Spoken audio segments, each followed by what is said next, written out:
it's Miranda. Welcome back to my channel. And today I have a very light, simple spring makeup tutorial to show you guys.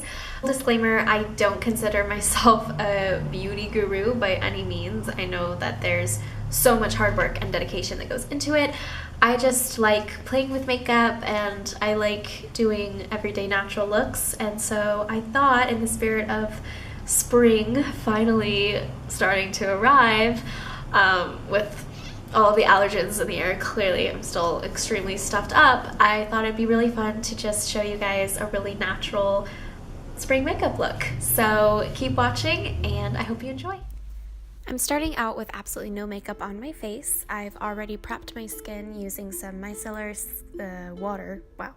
I've already prepped my skin using some micellar water, and I'm putting my hair up in a loose bun to get it out of my face.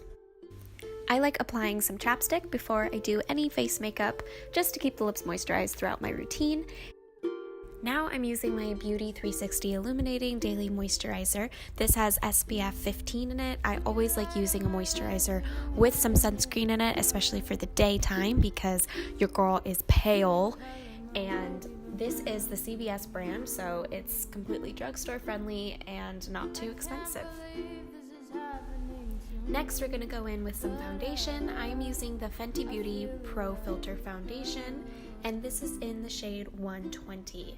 I really love using this foundation because it's very light on my skin, but it still has a pretty full coverage and it dries matte. And for that oily T-zone, that is very, very important. Taking a beauty sponge, this is the Sonia Kashuk, I hope I'm pronouncing that name right, Marble Blender Beauty Sponge, and this is from Target, so you can easily get this one. I've used the, classic beauty blender. I've also used Real Technique sponges, and honestly, this one works just as well as a beauty blender. It's got a very similar consistency, so if you're looking for a drugstore dupe, I would definitely recommend this sponge. Next, I'm going to go in with some concealer. This is the Tarte Shape Tape Concealer in the shade Fair Neutral. I know that so many people use this concealer, and let me tell you, I love it, but it is very full coverage, so a little bit of this goes a long way. I'm mainly just going in and covering up any bags or circles underneath my eyes, and then some on my forehead for reducing redness, a little bit around my nose and on my chin, and then my little technique I do for a natural highlight is just 2 dashes on the high points of my cheekbones, and then I blend that in. To set what we've done so far, I'm going to go in with a big fluffy powder brush and my Almay Smart Shade powder. I don't think it has any other title. Okay, so this is the Almay Smart Shade powder in the shade 100 Light Pale, and I'm just putting this all over my face. I think this is a really great dupe if you're looking for a drugstore version of the Laura Mercier setting powder. I've used the Laura Mercier one and I absolutely love it, but I love this one as well, and I think they have very similar consistencies and set on the skin very nicely. For some blush, I'm going in my Pineapple of My Eye Tarte palette. Now, this was a Christmas limited edition palette. If you don't have it, that's absolutely fine. The shades that I'm using are found in pretty much every other blush or contour set. I am dipping into the coral highlight shade on the top and the lighter pink on the right side of the screen. I tend to mix the two because I really like a more peachy type blush rather than a hot pink, because I have pink undertones and I don't want to look super red and blotchy because I already look that way naturally. So honestly, blush is something that I've recently started getting into, but especially for the spring and the sun coming out, I think it's so cute to just have a little bit of color on your cheeks.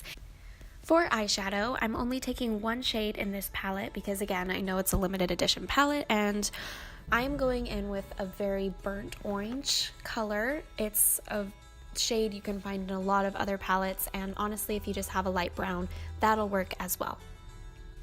Next, for a little bit of fun, I'm taking my Glossier Lid Star in the shade Cub, and I'm putting that all over my lid as well, and then patting it in.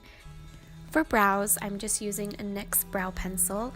This is in the shade Ash Blonde, but I'm not using the side with the color, mainly because I'm out. So we are going to improvise with a Maybelline light brown pencil It needs to be sharpened so badly, so I'm honestly not going crazy on the brows today, but just cover them up with a little bit of color and then brush them up and out, and you are good to go. Now for one of my absolute favorite parts of my makeup routine, the mascara. I love mascara so much because I have very light eyelashes, and popping on some mascara really does make all the difference. I'm one of those people that hoards a bunch of mascaras at a time, even though I probably should get rid of some. So for today, we're going to use the Glossier Lash Slick. If you're looking for a mascara that's going to show up and be there, but not super spidery or clumpy, this is your mascara. So I'm going to use that, and then just for a little fun layering to make a little bit more of a fuller lash, I'm going to take the Maybelline Total Temptation mascara, and I love this mascara. I think it smells like coconuts, which is just a fun little plus, and it actually covers really nicely, so your lashes are going to smell good and you're going to get really good coverage. Today, I thought it'd be really fun to show you guys my favorite liquid lipstick. This is the NYX This is the NYX Soft Matte Lip Cream in the shade San Francisco. I think this color goes really well with my skin tone. I have to steer clear from really light pink or coral nude lip colors because it just blends right in and it looks really weird on my lips, but I think this is a really good everyday shade, and it doesn't dry too matte, but it also doesn't go anywhere, so I really like the formula, and you can get this at pretty much any drugstore. Finally, we're just taking my hair down and giving it a little shake, and there you go, just a very light, natural spring makeup look. I decided to put some curls in my hair and show you guys how I achieved that. And I'm going to start by using a curling iron from Revlon. So honestly, if you just have any curling iron with a 1/2-inch barrel, it'll achieve the same look. Instead of using a curling wand, which you absolutely could use to achieve this look, I use one with a clamp because I take the section of hair and I actually clamp it down in the middle and flip it over. And then as I turn the wand, I release the clamp to get more hair in it and slowly but surely get all my hair in there. You can see me doing this. It's probably a lot better to explain visually because I'm not doing the best job. But yeah, that's my little technique, is start in the middle of the hair, flip it, and as you work its way up, clamp it until you get the hair going in the bottom. For this look, I'm curling away from my face because I love that beachy look. It should almost look windblown, and for that I always picture the curls going away from you. And then after I am finished with both sides, I am going to just give it a tousle and you are good to go. So I completely forgot to film an outro. I'm just going to show you the completed look all together with the simple waves and the makeup. I really hope you enjoyed watching this. Here's a little before and then what we can achieve after. Make sure you subscribe for more videos, and I will see you next time. Bye!